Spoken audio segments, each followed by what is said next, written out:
दोस्तों, उत्तर प्रदेश के मुख्यमंत्री योगी आदित्यनाथ की सरकार के मंत्रियों और सरकारी अधिकारियों के बीच झगड़ों का सिलसिला काफ़ी तेजी से बढ़ रहा है। यह विवाद राजनीतिक विपक्ष के लिए भी एक बहुत बड़ा अवसर बन चुका है और सरकार के अंदर सत्ता के केंद्रीयकरण के आरोप भी लगने लगे हैं। दरअसल उत्तर प्रदेश के मुख्यमंत्री योगी आदित्यनाथ का दूसरा कार्यकाल शुरू होते ही उनके मंत्रियों और सरकारी अधिकारियों के बीच टकराव की घटनाएं लगातार बढ़ने लगी हैं। विपक्ष के राजनीतिक दल और कुछ मंत्री इस मुद्दे को सरकार के अंदर भरोसे की कमी के रूप में देख रहे हैं। दोस्तों, बीते 2 वर्षों में योगी आदित्यनाथ के दूसरे कार्यकाल में आधा दर्जन मंत्री अपने विभाग के अधिकारियों पर सवाल उठाने लगे हैं।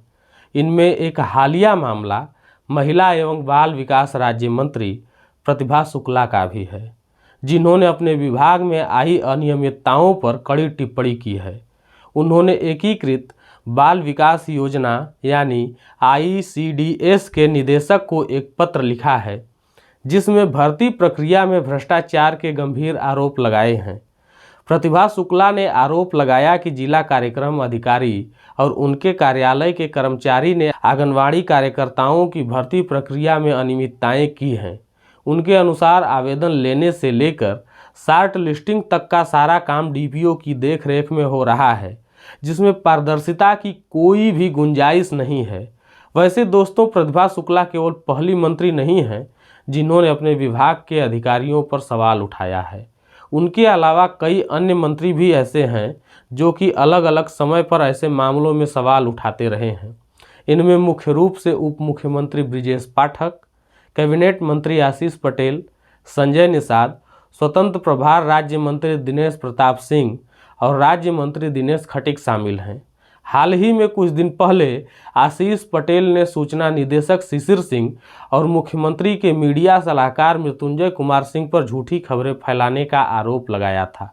उन्होंने तो यूपी पुलिस के विशेष कार्यबल यानी कि STF के प्रमुख अमिताभ यश को चुनौती भी दी थी कि सुना है कि STF पैरों में गोली मारती है, अगर उनकी हिम्मत है तो सीने पर गोली मार कर दिखाएं। इस विवाद की जड़ है सत्ता के केंद्रीयकरण का मामला। विपक्ष और सत्तारूढ़ भाजपा के भीतर से भी कुछ सूत्रों के अनुसार मुख्यमंत्री कार्यालय या CMO ही पूरे राज्य की सरकारी नियुक्तियों, तबादलों और टेंडरिंग के मामलों में सबसे बड़ा प्रभाव रखता है। मंत्री बताते हैं कि उन्हें भी छोटे छोटे कामों के लिए CMO से मंजूरी लेनी पड़ती है, जिससे उनकी कार्य क्षमता पर विपरीत प्रभाव पड़ता है। इस तरह के माहौल में मंत्रियों का अपने वरिष्ठ अधिकारियों से भरोसा टूटता जा रहा है। कुछ सूत्रों का ये भी कहना है कि अधिकारियों द्वारा पारदर्शिता की कमी के चलते पैसा कमाने के मामलों में उन्हें बर्दाश्त किया जा रहा है, जबकि मुख्यमंत्री कार्यालय उनकी रक्षा करता है। इससे मंत्रियों में कभी कभी वायरल पत्र लिखने का प्रचलन भी देखने को मिल रहा है, जिससे सरकार की आंतरिक संरचना पर सवाल उठते हैं। जहां एक ओर सरकार के अंदर यह विवाद उठ रहा है, वहीं विपक्ष इसे मौका समझकर सरकार की आलोचना कर रहा है। समाजवादी पार्टी की प्रवक्ता पूजा शुक्ला ने कहा, इस सरकार को अपने मंत्रियों और विधायकों की कोई परवाह नहीं है। हर दूसरे दिन कोई न कोई मंत्री या विधायक सरकारी अधिकारियों से नाराज नजर आता है। कुछ मंत्रियों ने तो कहा है कि मजबूरी में उन्हें पत्र लीक करना पड़ता है, क्योंकि विभागीय अधिकारियों से संवाद करने का कोई और तरीका नहीं बचता। एक रिपोर्टर से नाम न छापने की शर्त पर एक कैबिनेट मंत्री ने बताया कि अधिकारियों से बातचीत में लगातार समस्याएं सामने आती हैं, चाहे वह तबादलों का मामला हो या बड़े प्रोजेक्ट्स के टेंडरिंग का। उन्होंने कहा कि अधिकारी बिना किसी रोक टोक के धड़ल्ले से पैसे कमा रहे हैं और इस पर मुख्यमंत्री कार्यालय कोई ठोस कार्रवाई नहीं करता है। मंत्री यह भी कहते हैं कि ऐसे माहौल में वे कभी कभी बहुत ही बेबस महसूस करते हैं।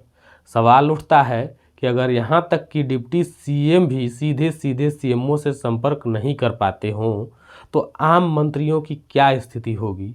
अब बात करते हैं महिला एवं बाल विकास राज्य मंत्री प्रतिभा शुक्ला के मामले की, जिन्होंने अपने विभाग में भर्ती प्रक्रिया में भ्रष्टाचार के आरोप लगाए हैं। उन्होंने अपने पत्र में साफ साफ लिखा कि DPO कार्यालय के क्लर्क सीधे उम्मीदवारों से संपर्क कर पैसे की मांग कर रहे हैं। उन्होंने मौजूदा भर्ती प्रक्रिया को तुरंत रोकने की मांग की और सुझाव दिया कि भर्ती प्रक्रिया को जिला स्तर की जगह राज्य स्तर पर करवाया जाए। प्रतिभा शुक्ला ने अपने पत्र में कहा कि जहां भी वह जाती हैं, भर्ती प्रक्रिया में भ्रष्टाचार की शिकायतें मिलती रहती हैं। उनकी यह शिकायतें न केवल विभागीय स्तर पर बल्कि पूरे राज्य में सरकारी भर्ती प्रक्रियाओं की पारदर्शिता पर प्रश्न चिन्ह लगाती है। उनके करीबी सूत्रों के अनुसार उन्होंने पहले भी शीर्ष अधिकारियों को चेतावनी दी है, लेकिन जब उनकी बात नहीं सुनी गई तो उन्होंने यह कदम उठाया और अपना पत्र सोशल मीडिया पर वायरल कर दिया। दोस्तों, यह विवाद सिर्फ एक विभागीय समस्या नहीं है, बल्कि यह एक बड़े राजनीतिक समीकरण को उजागर करता है। विपक्ष के अनुसार इस आंतरिक संघर्ष से यह साफ हो जाता है कि सरकार के अंदर विश्वास की कमी है। मंत्रियों द्वारा अधिकारियों के खिलाफ उठाए गए इन मुद्दों से एक ओर जहां जनता में सरकार के प्रति असंतोष बढ़ सकता है, वहीं दूसरी ओर यह सरकार के भीतर सत्ता के केंद्रीयकरण के उस तंत्र को भी उजागर करता है जो मंत्री और कर्मचारियों के बीच संवाद को प्रभावित करता है। इधर एक खबर बीजेपी में कुछ ज़्यादा ही हलचल बढ़ा रही है, क्योंकि कुछ गुप्त सूत्रों का कहना है कि राज्य कैबिनेट में ऐसे भी मंत्री हैं जो राजनीतिक रूप से समाजवादी पार्टी या फिर बहुजन समाज पार्टी के बहुत करीब झुकाव रखते हैं, लेकिन दिखावे में भाजपा का समर्थन करते हैं।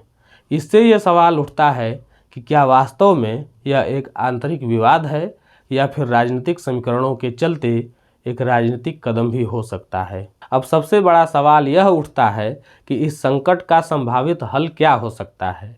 अब देखने वाली बात होगी कि क्या मुख्यमंत्री योगी आदित्यनाथ और उनकी सरकार इन मुद्दों को सुलझाने में सक्षम होते हैं या नहीं। विपक्ष और जनता की नज़रें इन विवादों पर टिकी हैं और आगामी दिनों में इस पर और चर्चा होने की संभावना है।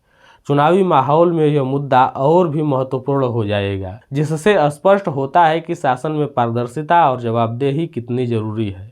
आज की इस वीडियो में इतना ही। अगर आपको हमारी यह रिपोर्ट पसंद आई हो तो कृपया वीडियो को लाइक, शेयर और चैनल को सब्सक्राइब करना न भूलें। साथ ही अपने विचार और सुझाव कमेंट सेक्शन में हमारे साथ साझा जरूर करें।